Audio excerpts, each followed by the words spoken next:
In the last video, I started with only 30 people, and after 100 days worth of oinks and snoring, I managed to get up to almost 600 people in my city.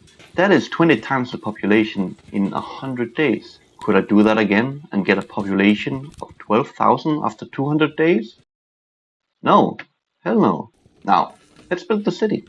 I immediately raised my population to 650 pop, got 5 nobles to boost my industries for that, and as I always do when I get nobles, find 5 random people to be better than the rest.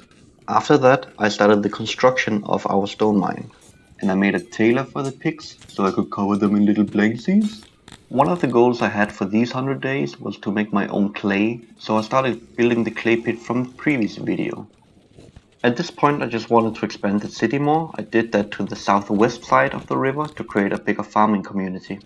To the northwest was a patch of infertile soil that I thought a nice little bundle of buildings could be for the expansion in that direction.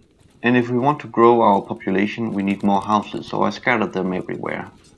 If there are any kinds of addiction in Songs of Syx, I would say it's this, buying slaves. It is so nice to just buy slaves, and I cannot stop. I only bought a few here, but at the end of the video I would have bought way more. It's just so nice to draw a road. I made my mind up, we definitely need more people up here. At this point I am expanding more up to the northeast, here on the eastern side of the river. I'm doing that because we are finding an ore patch, and I think the best way to expand, like philosophy wise at least, is just to build something towards your goal, and my goal is to get the ores. And if I want to expand my population, why not just make some farms? It's such a bloody good road. I felt like a big boy, and I just took my foot off the brake. I wanted more people, so the roof was raised, and I gave them more food. I knew if I needed to increase my population, I needed more food, so I made a drastic decision in turning the whole south side of the river into a farming paradise. I even made sure to plant some wheat for the future production of bread, while also including a nice path around the whole area. These counter buildings are the first sign that I'm going mad. I can already see that I'm lacking in furnitures, so of course I should build some more capacity. In the same way, I need more clothes, so I need more fabric, so I need more weavers. This is also a sign of madness. While my pigs and slaves are nicely getting at it with the new farms, I'm building houses around so I can make sure that when they actually finish, they have somewhere to live for the farmers. A quite important thing that I'm trying to do in this playthrough is actually to make sure that I have enough military. So I'm building some more training grounds for them to both make sure that I can withstand the attacks, but also make sure that the slaves behave nicely, and if they don't, I have somebody to teach them a lesson. While doing so, I also fill out the most of the infertile area in this little patch here, and I start putting some lavatories around.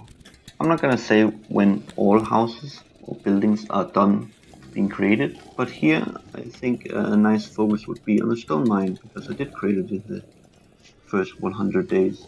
And now it's finished, and I'm gonna use it sparingly. Most of the houses are built out of wood, so they don't need maintenance, but all the roads are made out of stone, and hopefully at some point we'll be able to refine the stone for better use. Another maddening thing I can see that I'm doing is that I'm still lacking furniture, and I can't figure out why I don't have enough furniture. So I'm guessing I need even more furnitures. So at this point, I feel like I need to create a woodcutter, and that's what I'm doing. And I'm not just making one, I'm making 2. I think this has become one of my favorite parts of making a Songs of Syx city, and that is to have these stone roads, but also then filling in all of this like dirt kind of road in the cities. I made a road from the farms to the ore. Gotta love roads. It is time to bring you the sponsor of this video, Taranashta, bringing you slaves from all over your neighborhood. Thank you. I also just unlocked some stages for my pigs. I don't quite know what they would watch on a stage. Oh, I know. Country music. Maybe just some tractors. I got to the point where I couldn't believe how many carpenters I needed to make furnitures. I had one or two that could easily run my city, and then suddenly I see myself having 5, 6 of them and not even making a dent into making more.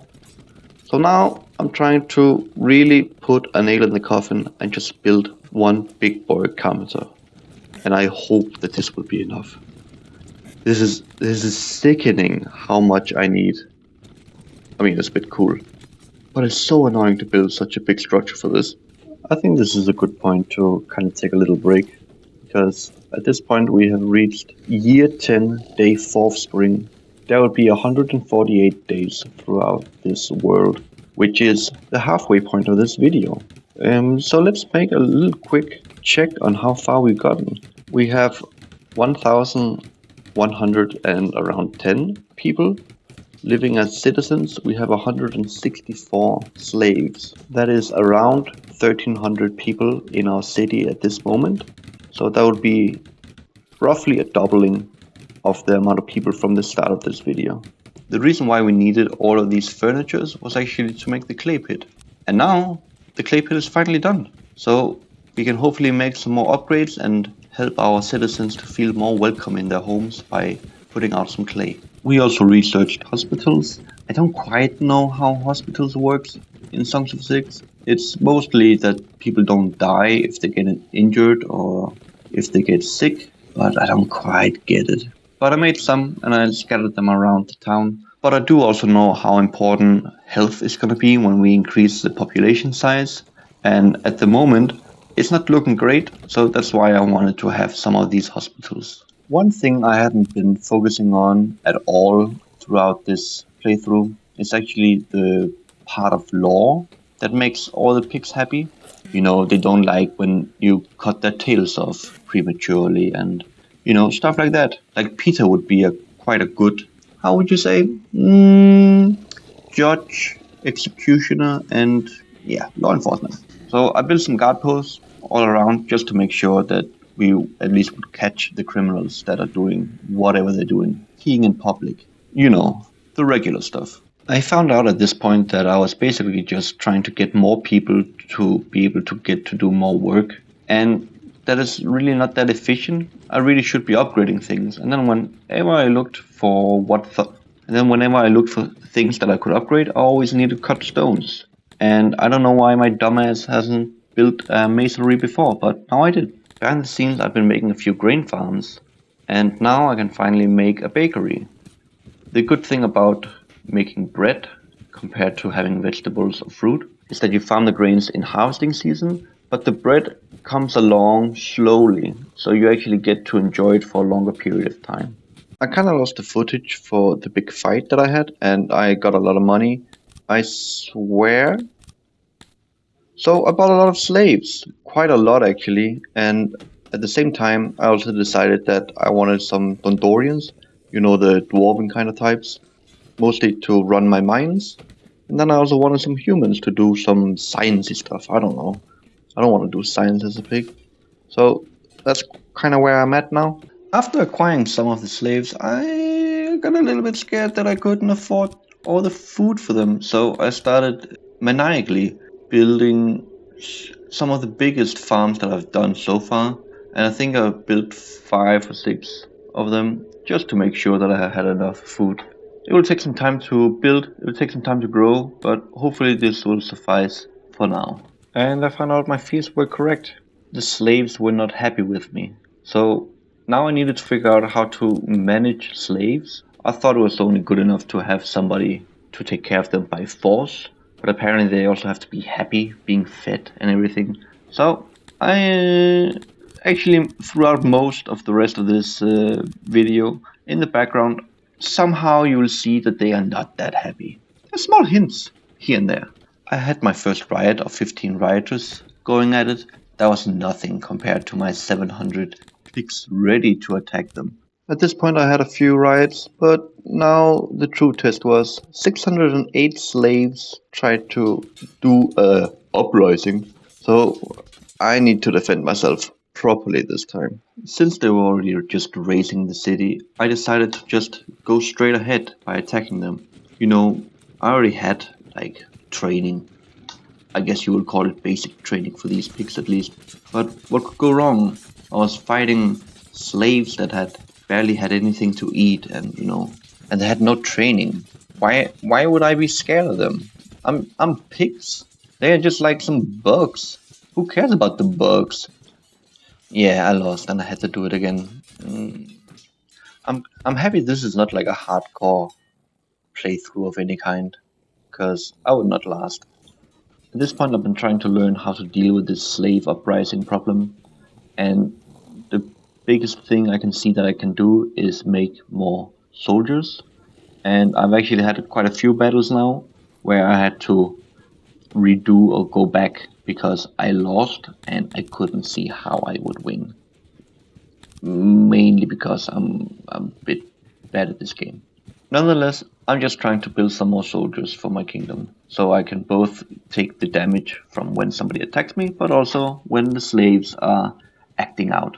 Also, if you're hoping to see 10,000 people in this city, I can tell you I'm at 2,000 people now, and I had to turn down my graphics just because my computer can't handle a game like Songs of Syx. There's basically no pixels in this game, and my computer still can't take it. So don't get your hopes up on the population size. I finally finished the slaver. I've been meaning to do that since I had a lot of people who were destined to be slaves in that kind of holding cell. So when I looked at the prisoners who turned into slaves, I saw that it was mostly pigs and dwarves, and the easy way would just be to make them become part of the people again, and thereby increasing submission for the rest of the slaves because they're happy that somebody's getting freed.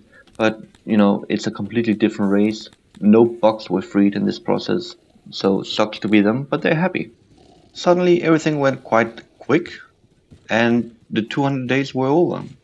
Here in the last bit, I just kept expanding here to the north, tried to get the iron ore patch done, and that is kinda it. As you can see, we have around 1,850 citizens, where 360 of them are volunteer workers. When we started the first 100 days, we had a 20 times increase in population from 30 to 600. Now we only have around a 3 times increase. So not that much, but still quite a lot in 100 days, I think. And I think we've done quite a lot. Lastly, I would just like to thank you for watching the video. If you haven't seen the first 100 days, I think you should check it out. I'll leave a link somewhere to it. Happy days!